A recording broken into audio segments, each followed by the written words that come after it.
Sir నమస్తే sir. నమస్తే sir, BJP అధ్యక్ష పదవి ఎన్నాళ్ళలో వేచిన ఉదయం అన్నట్లుగా రేపటికి కమలం వికసించబోతున్నారు అధ్యక్షుడిగా ఆంధ్రప్రదేశ్ అవని తెలంగాణ. అయితే ఇందులో రాజా సింగ్ చేసిన వ్యాఖ్యలు సంచలనాలు రేపుతున్నాయి. అధ్యక్ష పదవిలో ఆయన అడుగు పెడతాడట, ధర్మం కోసం కొట్లాడి జైలుకి వెళ్ళానంటున్నాడు.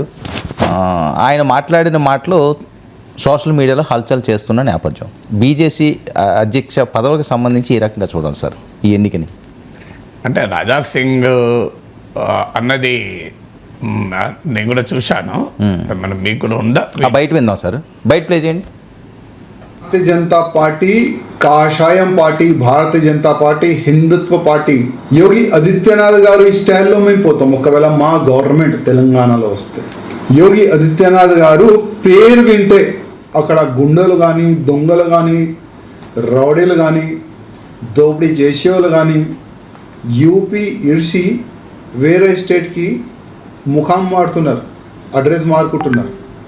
అదేవిధంగా తెలంగాణలో కూడా గవర్నమెంట్ వస్తే మా ఆధ్వర్యంలో సేమ్ యూపీ స్టైల్లోనే మేము తెలంగాణలో కూడా పోతాం. యూపీలో సౌండ్ పొల్యూషన్ ఉండవు, ఖాళీ ఓన్లీ ఫర్ గుళ్ళో పూజ ప్రోగ్రామ్ అదే సౌండ్ వస్తుంది, వేరే సౌండ్ రాదు యూపీలో ఏదైనా ఒక ఆవు కానీ, ఎద్దు కానీ, దూడ కానీ అక్కడ ఎవరు కూడా సంపితే యోగి గారు డైరెక్ట్ ఏం చేస్తారు అందరికీ తెలుసు. అదే తెలంగాణ అంటే ఇప్పుడు రాజా సింగ్ ఒక ఫార్ములా చెప్పాడు. పార్టీ అధ్యక్షుడిగా ఎవరుండాలి అనే విషయంలో అనేక ఫ్యాక్టర్స్ చర్చకు వస్తున్నాయి. అంటే ఆర్ఎస్ఎస్ బ్యాక్గ్రౌండ్ నేతల్ని, కొత్త నేతల్ని, పాత నేతల్ని కలుపుకొని పోవాలి, హిందుత్వ సిద్ధాంతం ద్వారా మాత్రమే తెలంగాణలో అధికారంలోకి వస్తుందా, హిందుత్వ ప్లస్ ఇంకేదైనా ఎజెండా కావాలా. సో ఇలాంటి రకరకాల ఫ్యాక్టర్స్ చర్చ వస్తుంది. రాజా సింగ్ చెప్పేది ఏంటంటే తెలంగాణలో యోగి లాంటి నాయకుడు కావాలి అని. సో తెలంగాణలో యోగి లాంటి నాయకుడు కావాలి అన్నప్పుడు మరి ఆ యోగి ఎవరు, ఆ యోగికి ఉండాల్సిన లక్షణాలు ఏంటి అంటే యోగి ఆదిత్యనాథ్కి ఉండాల్సిన లక్షణాలే ఉండాలి కదా. సో అంటే ఖచ్చితంగా ఆయన బలమైన అగ్రెసివ్ హిందుత్వవాది కావాలి. మనందరికీ తెలిసిన యోగి ఆదిత్యనాథ్ ఎవరు, అగ్రెసివ్ హిందుత్వవాది. సో అగ్రెసివ్ హిందుత్వవాది అనుకున్నప్పుడు రాజా సింగ్ అండ్ బండి సంజయ్ ఇద్దరు వస్తారు, ఈటల రాజేందర్ రాడు. సో అందువల్ల ఇప్పుడంతా చర్చ ఈటల రాజేందరా లేదు, ధర్మపురి అరవింద్, రామచంద్రరావు, ఇలా రకరకాల పేర్లు వినబడుతున్నాయి, డికేఆర్, రఘునందన్ రావు అని. సో ఇందులో అగ్రెసివ్గా హిందుత్వ క్యాంపెయిన్ తీసుకెళ్ళగలిగేవారు రాజా సింగ్, బండి సంజయ్. ఆ తర్వాత వస్తే అరవింద్ వస్తారు.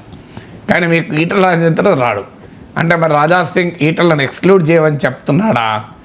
ఇంకో రెండవ డైమెన్షన్ ఏంటంటే అగ్రెసివ్గా, అంటే బుల్డోజర్ రాజ్యాన్ని తేయగలిగేటువంటి అగ్రెసివ్ నాయకుడు కావాలి అని. సో నేను కూడా పోటీలో ఉంటానని కూడా చెప్పాడు. అవును. సో రాజా సింగ్ కూడా పోటీలో ఉంటాడు. కానీ బీజేపీ అధిష్టానం ఎవరు నిర్ణయిస్తే వారే అవుతారు. రాజా సింగ్ కావాలనుకున్నా ఆయన పోటీ చేస్తాడా? మరి పోటీ చేస్తే ఎలక్షన్ అనివార్యమవుతుంది. సాధారణంగా బీజేపీ స్టైల్ ఏంటంటే అధిష్టానం ఎవరికి ఇండికేషన్ ఇస్తే వాళ్ళే నామినేషన్ వేస్తారు, వేరే వాళ్ళు నామినేషన్ కూడా వేయరు. ఒకవేళ వేసిన వారు నామినేషన్ ఫామ్తో పాటు విత్డ్రాల్ ఫామ్ కూడా ఇస్తారు.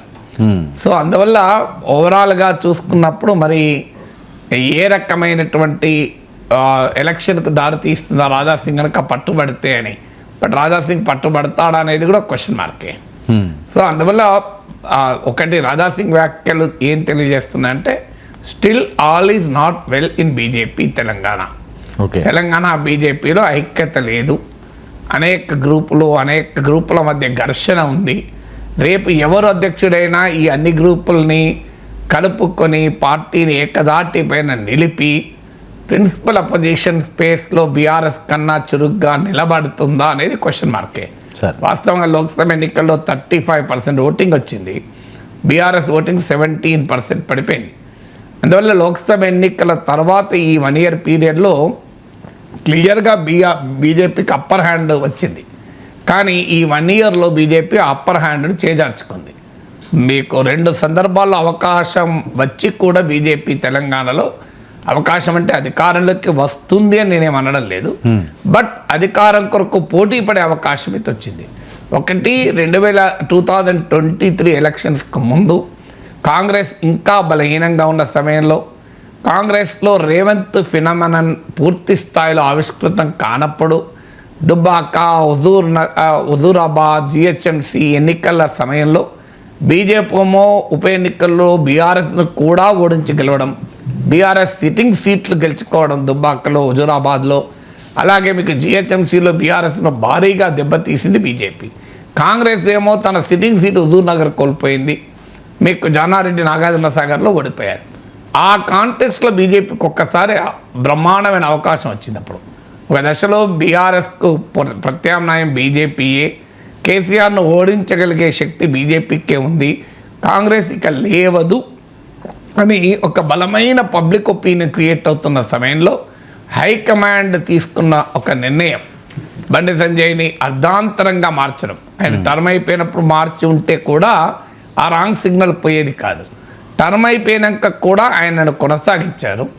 సడన్గా ఆయన ప్రజా సంగ్రామ యాత్రను మధ్యలో ఆపేశారు. సో ఆయనను అధ్యక్ష పదవి నుంచి తొలగించారు, కిషన్ రెడ్డిని పెట్టారు. సో సహజంగానే ఇది ఒక రాంగ్ సిగ్నల్ వెళ్ళింది. బీఆర్ఎస్కు లాభం చేసేందుకే బీజేపీ పనిచేస్తోంది. ఎందుకంటే బండి సంజయ్ కేసీఆర్ పైన చాలా అగ్రెసివ్గా ఉన్నాడు. సో ఆ అగ్రెషన్ బీజేపీ అధిష్టానానికి నచ్చలేదు, అందుకే ఆయనను ఆపినరు అని. ఎందుకంటే బీజేపీ కనుక ఇంకా అగ్రెసివ్గా వెళ్తే కాంగ్రెస్కు లాభం వస్తుందన్నది బీజేపీ అనుమానం అని. సో ఆ స్ట్రాటజీ తీవ్రంగా బుమరాంగ్ అయి బీజేపీ భారీగా నష్టపోయింది, రాష్ట్ర రాజకీయ ముఖ చిత్రం మారింది. ఇప్పుడు ఈ లాస్ట్ 1 year అంటే మళ్ళీ లోక్సభ ఎలక్షన్ల తర్వాత మళ్ళీసారి అవకాశం వచ్చింది బీజేపీకి. ఈసారి అధికారం కొరకు పోటీ పడకపోయినా ప్రధాన ప్రతిపక్షం కొరకు పోటీ పడే అవకాశం వచ్చింది. ఎందుకంటే ఎవరు ప్రధాన ప్రతిపక్ష స్థానంలో ఉంటే అధికార పార్టీ పట్ల వ్యక్తమయ్యే అసంతృప్తి ప్రయోజనాలు పొందుతారు. ఇప్పుడు మీకు బీఆర్ఎస్ పట్ల వ్యతిరేకత ఉన్న సమయంలో కాంగ్రెస్ బలహీనంగా ఉండి బీజేపీ దూకుడు మీద ఉన్నప్పుడు ప్రజలు బీజేపీ కొట్టేశారు కేసీఆర్కి వ్యతిరేకంగా. మళ్ళీ ఎప్పుడైతే బండి సంజయ్ డ్రాప్ అయ్యాడు, కవిత అరెస్ట్ కాలేదు, ప్రజలకు అర్థమైంది బీజేపీ కాదు బీఆర్ఎస్కు ప్రత్యామ్నాయం కాంగ్రెస్ అని చెప్పి వాళ్ళు కాంగ్రెస్ పట్టగట్టారు. అందువల్ల ఇప్పుడు కూడా రేపు కాంగ్రెస్ పట్ల అసంతృప్తి పెరిగితే ప్రధాన ప్రతిపక్ష స్పేస్లో ఎవరుంటే వాళ్ళు ప్రయోజనం పొందుతారు. సో ప్రధాన ప్రతిపక్ష స్పేస్లో అసెంబ్లీ ఎన్నికల్లో బీఆర్ఎస్కు ఆ స్పేస్ వచ్చింది. అంటే బీఆర్ఎస్కు 37 సీట్స్ వస్తే బీజేపీకి 8 సీట్స్ వచ్చాయి. సీట్ల కన్నా ముఖ్యంగా బీఆర్ఎస్కు 37% ఓటింగ్, 39 సీట్స్ వచ్చాయి. 37% ఓటింగ్ వస్తే బీజేపీకి 14% వచ్చింది. అంటే క్లియర్గా ప్రిన్సిపల్ ఆపోజిషన్ స్పేస్లో అసెంబ్లీ ఎన్నికల్లో బీఆర్ఎస్ఏ నిలబడింది. కానీ లోక్సభ ఎన్నికల్లో అనూహ్యంగా బీజేపీకి 35% పెరిగింది, బీఆర్ఎస్ ఓటింగ్ 17% పడిపోయింది. అంటే తారుమారైంది అసెంబ్లీ ఎన్నికలకు లోక్సభ ఎన్నికలకు.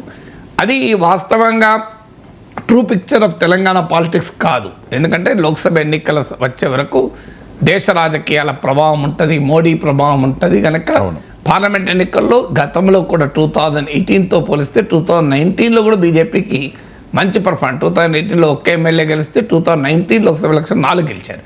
స్టిల్ పార్లమెంట్ ఎన్నికల్లో వచ్చిన ఈ ఊపు బీజేపీకి ఒక బ్రహ్మాండమైన సెకండ్ అవకాశాన్ని ఇచ్చింది. కానీ ఈ 1 yearలో పార్టీ అధ్యక్షుడిని నిర్ణయించుకోలేక, పార్టీలో ఐక్యతను తేలేక, బలంగా పోరాడలేక, కాంగ్రెస్కు వ్యతిరేకంగా నిలబడలేక బీజేపీ సెకండ్ టైం మరోసారి తన ఆపర్చునిటీని కోల్పోయింది. అందువల్ల ఇప్పుడు మళ్ళీ కొత్తగా అధ్యక్షుడైన తర్వాత ఏం చేస్తుంది అనేది క్వశ్చన్ మార్క్. ఎందుకంటే బీఆర్ఎస్ ఓడిపోయినాక కూడా బలంగా ప్రిన్సిపల్ అపోజిషన్ స్పేస్లో నిలబడింది. Thanks to KTR and Harish Rao చాలా బలంగా నిలబడింది. కవిత తిరుగుబాటు కాస్త బీఆర్ఎస్ని ఇబ్బంది పెడుతుందని అనుకున్నారు, కానీ అది కూడా ఇప్పటివరకైతే చూస్తే టీ కప్లో తుఫాన్ లాగానే ఉంది. అందువల్ల బీజేపీకి ఇప్పుడు అధ్యక్షుడిగా ఎన్నికైన వ్యక్తి అందరినీ కలుపుకొని పోయి బీజేపీకి ఒక సమరోత్సాహాన్ని ఇచ్చి బీజేపీయే ప్రధాన ప్రతిపక్షంగా కాంగ్రెస్కు ఛాలెంజర్ అనే వాతావరణాన్ని తేగలుగుతారా అనేది క్వశ్చన్. ఇప్పుడు రాజాసింగ్ వ్యాఖ్యలు చూస్తే అంత సులభం కాదు. ఎవరు కొత్తగా ప్రెసిడెంట్ అయినా ఒకరు ప్రెసిడెంట్ అయితే మిగతా వాళ్ళంతా వ్యతిరేకిస్తారు. సార్. ఇప్పుడు అది బీజేపీలో ఉన్న పరిస్థితి. సార్. అందువల్ల ఒక్కరు ప్రెసిడెంట్ అయితే మిగతా వాళ్ళంతా ఐక్యమై పోరాడే ప్రమాదం ఉంది దాని మీద. అది కూడా ఉంది. మళ్ళీ ఇప్పుడు మనకి అంటే అనొచ్చు బీజేపీ మరి హైకమాండ్ ఏం చేస్తుంది, కానీ హైకమాండ్ ఏమీ చేయలేని పరిస్థితి కనబడుతోంది కదా. ఇప్పుడు ఈ ప్రేక్షక పాత్ర లాస్ట్ 1 year హైకమాండ్ ఏం చేసింది? సో అమిత్ షా వచ్చి మీటింగ్లు పెట్టి కూడా మీరు ఐక్యంగా ఉండాలని చెప్పినా, ఎందుకంటే హైకమాండ్ని తెలంగాణ బీజేపీలో ఉన్న అంతర్గత విభేదాలకు ఒక రకంగా ఆజ్యం పోసింది. ఎప్పుడైతే ఈటల రాజేందర్ నాయకత్వంలో బండి సంజయ్ని మార్చాలి అని క్యాంపెయిన్ చేసినప్పుడు సాధారణంగా బీజేపీ స్టైల్ క్యాంపెయిన్లను అంగీకరించదు ఇలాంటిది. కానీ ఈటల రాజేందర్ నాయకత్వంలో బండి సంజయ్ని మార్చాలి అని చాలామంది ప్రయత్నం చేశారు. ఆ ప్రయత్నానికి అధిష్టానం ఈల్డ్ అయింది. ఒకసారి ఆ ఈల్డ్ కావడమే ఇప్పుడు బీజేపీకి వచ్చే పెద్ద ఛాలెంజ్. ఎందుకంటే అర్థమైంది కదా, సో ప్రెషరైజ్ చేస్తే పార్టీ హైకమాండ్ వింటది అని. ఎందుకంటే బండి సంజయ్ అంత ఊపులో ఉన్న సమయంలో ఆయనే మార్చినప్పుడు రేపు ఎవరినైనా మార్పించుకోవచ్చు కదా అని. అందువల్ల మళ్ళీ అసెంబ్లీ ఎలక్షన్లు దగ్గరలో లేవు. అందువల్ల ఇప్పుడు ఎవరు ప్రెసిడెంట్ అయినా ఆయన సక్సెస్ కావాలన్నది ఆ ప్రెసిడెంట్కే ఉంటుంది కోరిక. ఆయన ఫెయిల్ కావాలన్నది మిగతా వాళ్ళందరికీ ఉంటుంది. ఎందుకు ఉంటుంది అంటే ఆయన ఫెయిల్ అయితే మళ్ళీ ఎలక్షన్ల ముందు ఇంకో కొత్త ప్రెసిడెంట్ వస్తాడు. ఇప్పుడు నార్మల్గా అయితే ఇప్పుడు ఎలక్షన్లకు 1 year ముందు ప్రెసిడెంట్ మార్చరు. అందుకే బండి సంజయ్ని మార్చరు అని అనుకున్నారు. కానీ బండి సంజయ్ మార్చి ఒక ప్రెసిడెంట్ క్రియేట్ చేశారు కదా. ఎన్నికలకు ముందు అసమ్మతితో క్యాంపెయిన్ చేస్తే బీజేపీలో కూడా రాష్ట్ర అధ్యక్షుని మార్పించుకోవచ్చు అని బండి సంజయ్ని మార్చడం ద్వారా ఈటల రాజేందర్ ప్రచార ఫినామినన్ ప్రూవ్ చేసింది. ఇప్పుడు ఇది మళ్ళీ మిగతా వాళ్ళకు కూడా స్ఫూర్తినిస్తుంది కదా. మనం కూడా బండి సంజయ్ లాంటి ఊపున్నప్పుడే మార్చితే ఇప్పుడు ఎందుకు మార్చలేమని. అందువల్ల ఇప్పుడు కొత్తగా ప్రెసిడెంట్ అతన్ని సక్సెస్ చేస్తే ఆయన రేపు ఎలక్షన్ల వరకు ఉండి చీఫ్ మినిస్టర్ ఫేస్ అవుతాడు. సో మిగతా వాళ్ళు ఎట్లా అంగీకరిస్తారు? అందువల్ల బీజేపీలో ఎవరు ప్రెసిడెంట్ అయినా సవాళ్ళు మాత్రం తప్పవని అర్థమవుతుంది కదా.